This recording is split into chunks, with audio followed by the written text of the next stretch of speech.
Hey, English learners, this is just one part of a complete accent reduction framework mini course. So if you'd like the whole mini course, watch until the end and I'll share with you how to get that. Now we are going to talk about why it is sometimes more difficult for some English learners to reduce their foreign accent. And I'll be sharing with you a few things that I think it's really important to be aware of so that you can get the most out of this program. The first one is fossilization. This is a phenomenon where the way you speak when you're learning a language starts to solidify and fossilize, as they'd say. This is a process where you start to develop habits, language habits, like pronunciation, grammar, and whatnot, that start to become really strong habits and the way that you speak. So in the last video, I shared with you that having foreign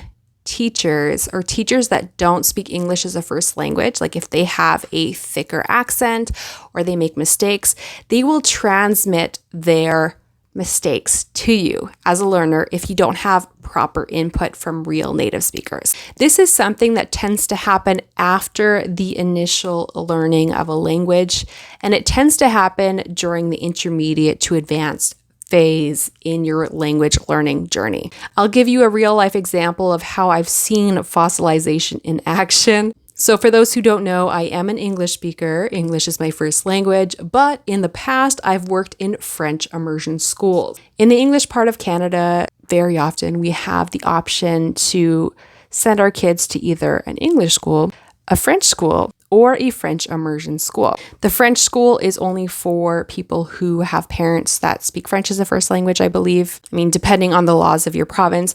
But the French immersion schools are available for parents who would like their child to learn and be immersed in French.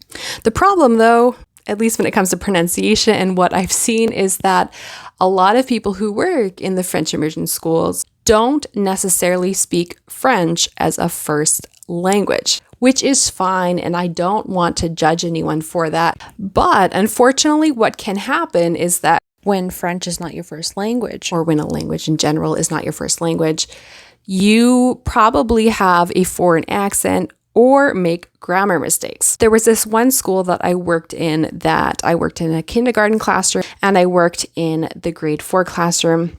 And when I worked with the grade 4s at first, I noticed that they would ask me questions incorrectly, or that they would make certain grammar mistakes. So they would ask me if they can go to the washroom, and they'd ask this, but it should be this. And I would correct them and say, it's not this, it's that, right? And I was like, they just keep on repeating it. Like, why are they always making mistakes?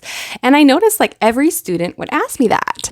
Then I got moved to the kindergarten classroom and I worked with the younger kids, and it hit me. The teacher who works in the kindergarten classroom would use this with the children. So the children learn that and they repeat it, and that becomes the right way to say it, or the way to say it. And this is something that can happen to you if you have teachers that say things incorrectly. Again, this might make some people really mad that I'm saying this, and I hope they don't find this, but I do know people who have spent their whole schooling from elementary school to high school in a French immersion school, and I find that their accent is kind of thick. It's really like English and Anglophone, and I've always wondered why, but now that I've learned about fossilization, it makes sense.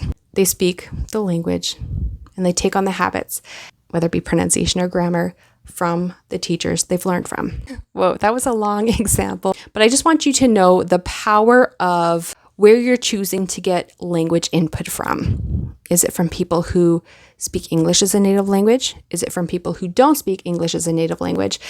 And of course, I don't want to speak badly of those who don't speak English as a first language, because there are people who speak English perfectly, even though it's not their first language.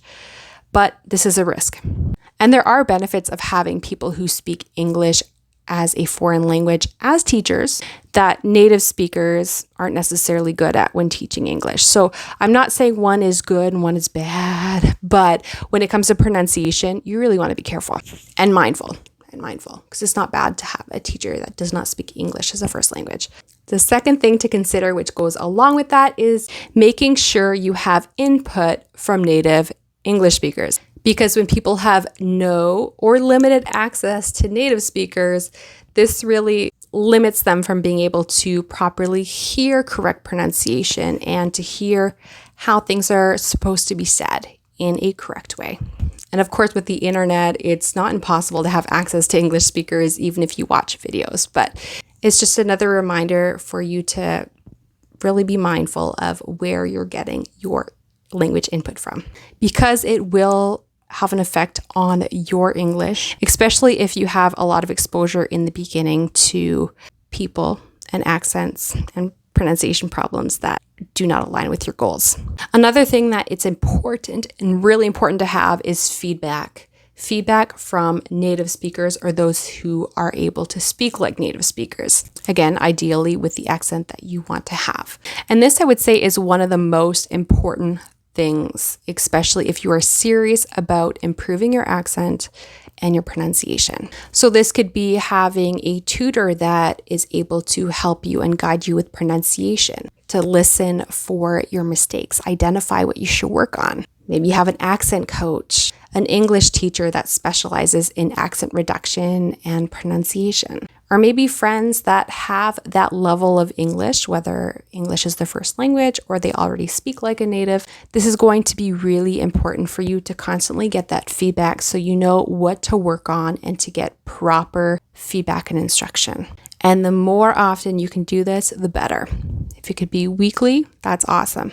If you know someone that you work with or that you see on a daily basis that speaks English, give them permission to correct you and give you feedback whenever they hear something. Like if they hear something that sounds a little off, like English isn't your first language. And this is why I want to start offering different feedback sessions for you guys, whether it be in a group setting or one-on-one. And something to consider is that there are some people who are able to do a lot self-guided. You may have bought this course as a self-study course without access to me. So what I will say is that there are some people who are able to self-guide themselves and to improve their accent. There are some people who might need some group support, as well as some people who thrive and are able to get one-on-one support. But like I said, for the most part, I feel like there are limitations, and there comes a time when it could be a really, really good idea to get an English speaker involved in your journey. And that's it for this video. So congratulations, it looks like you made it to the end of this video. So if you would like to see the full Accent Reduction 101 Framework mini course, take a look in the description down below and click Accent Reduction mini course to join my newsletter.